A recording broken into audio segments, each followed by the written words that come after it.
ကျွန်တော်ဒီနေ့မှာတော့အင်္ဂလိပ်စာလေ့လာနေတဲ့သူတွေအတွက်အင်္ဂလိပ်စာကို offline နဲ့လေ့လာလို့ရမယ် application တွေကို share လုပ်ပေးသွားမှာပဲဖြစ်ပါတယ်ပထမဆုံး application လေးကတော့ grammar ကိုအခြေခံကနေစပြီးတော့လေ့လာလို့ရမယ်ရွှေအင်္ဂလိပ် lesson ဆိုတဲ့ application လေးပဲဖြစ်ပါတယ် application လေးကို Play Store မှာသွားပြီးတော့ install လုပ်ထားလို့ရပါတယ်install လုပ်ပြီးတော့ရင် app ထဲကိုဝင်လိုက်တာနဲ့ basic grammar ဆိုတဲ့အပိုင်းမှာဒီအင်္ဂလိပ်စာရဲ့ဒီ basic grammar ဖြစ်တဲ့ဒီ expose b ဝါဆန်က10မျိုးကနေစပြီးတော့ verb မျိုးစားတွေ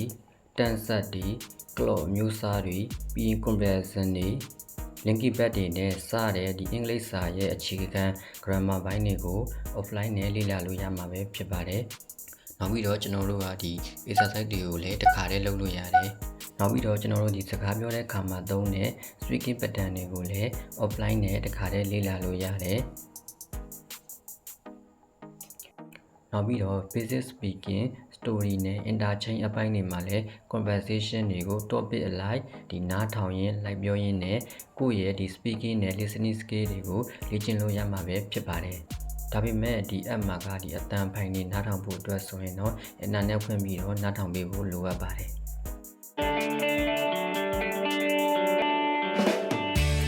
Interchange 4th Edition by Jack C. Richards. This class audio program contains recordings that correspond to the intro-level student's book. Listen and practice. Hello, my name is Michael Oda. Hi, my name is Jennifer Miller. It's nice to meet you, Jennifer. Nice to meet you too. သူကသင်ခန်းစာတွေကိုမြန်မာလိုပါရှင်းပြပေးထားတာဖြစ်တဲ့အတွက်ပို့ပြီးတော့နားလည်လွယ်တယ်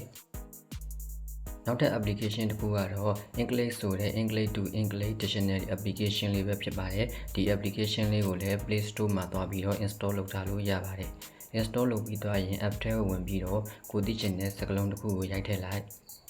သူကဒီမှာဆိုလို့ရှိရင် alternative form ဆိုပြီးတော့စကားလုံးရဲ့အခြားပုံစံတွေနောက်ပြီးတော့စကားလုံးရဲ့မူလအရင်းမြစ်တွေနောက်ပြီးတော့ဒီစကားလုံးရဲ့အဓိပ္ပာယ်ဖွင့်ဆိုချက်တွေနောက်ပြီးတော့အဓိပ္ပာယ်တူတဲ့စကားလုံးတွေနဲ့ဒီစန့်ကျင်ဘက်စကားလုံးတွေဒီဆက်ဆက်တဲ့စကားလုံးတွေနဲ့ translation ဆိုပြီးတော့ဘာသာစကားတွေအလိုက်ခေါ်ဆိုမှုတွေကိုပါ offline နဲ့တခါတည်းလေ့လာလို့ရမှာပဲဖြစ်ပါတယ်နောက်ထပ် application လေးတစ်ခုကတော့ Apidan ဆိုတဲ့အင်္ဂလိပ်မြန်မာ application လေးပဲဖြစ်ပါတယ်ဒီ app ကိုလည်း Play Store မှာသွားပြီးတော့ install လုပ်ထားလို့ရပါတယ် install လုပ်ပြီးသွားရင် app ထဲကိုဝင်လိုက်ပြီးတော့ကိုသိချင်တဲ့စကားလုံးတစ်ခုကိုရိုက်ထည့်လိုက်သူကဒီမှာဆိုလို့ရှိရင်စကားလုံးတစ်ခုရဲ့အဓိပ္ပာယ်နဲ့စကားလုံးကိုလည်းပြီးရင်အကျယ်ချက်ပြီးတော့ရှင်းလင်းပြထားတယ်ဒီမှာဆိုလို့ရှိရင်လည်းဒီအဓိပ္ပာယ်တူတဲ့စကားလုံးတွေနဲ့ဆန့်ကျင်ဘက်စကားလုံးတွေကတခါတည်းပေါ်ပြထားတယ်သူကဒီမှာဆိုလို့ရှိရင်စကားလုံးတွေရဲ့အဓိပ္ပာယ်ကိုအင်္ဂလိပ်ကနေမြန်မာနဲ့မဟုတ်ဘဲနဲ့မြန်မာကနေအင်္ဂလိပ်ကိုလည်းပြန်ပြီးတော့ရှာလို့ရတယ်နောက်ထပ် application တစ်ခုကတော့ဒီ speaking နဲ့ listening skill တွေကို offline နဲ့လေ့ကျင့်လို့ရမယ် application လေးပဲဖြစ်ပါတယ်ဒီ application လေးကိုလည်း Play Store မှာသွားပြီးတော့ install လုပ်ထားလို့ရပါတယ် install လုပ်ပြီးသွားရင် app ထဲကိုဝင်လိုက်သူကဒီမှာဆိုလို့ရှိရင်အခြေခံအဆင့်ကနေပြီးတော့ကျွမ်းကျင်အဆင့်ထိအောင်ဒီ conversation တွေကိုဒီ topic အလိုက်ကျွန်တော်တို့ကဒီ speaking နဲ့ listening skill ကို offline နဲ့လေ့ကျင့်လို့ရမှာပဲဖြစ်ပါတယ် Excuse me, are you American? No, Do you speak English? a little, but not very well. နောက်ထပ် application လေးတစ်ခုကတော့ဘာသာစကားတစ်ခုကနေပြီးတော့တစ်ခုကို offline နဲ့ translation လုပ်လို့ရမယ် Google Translate ဆိုတဲ့ application လေးပဲဖြစ်ပါတယ်ဒီ app ကိုလည်း Play Store ကနေသွားပြီးတော့ install လုပ်ထားလို့ရပါတယ် install လုပ်ပြီးသွားရင် app ထဲကိုဝင်လိုက်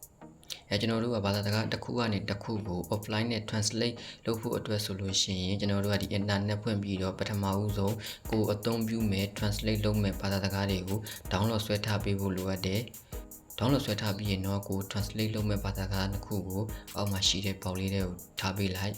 နောက်ပြီးတော့ကို translate လုပ်ချင်တဲ့စာကြောင်းကိုရိုက်ထည့်လိုက်ဒါဆိုရင်တော့ကျွန်တော်တို့ကဒီဘာသာစကားတစ်ခုကနေတစ်ခုကို offline နဲ့ translate လုပ်လို့ရပြီဖြစ်ပါတယ်နော်ဒီ application လေးတွေကအင်္ဂလိပ်စာလေ့လာနေတဲ့မိတ်ဆွေတို့အတွက်အထောက်အကူဖြစ်ပြီးတော့အသုံးဝင်မယ်လို့ထင်ပါတယ်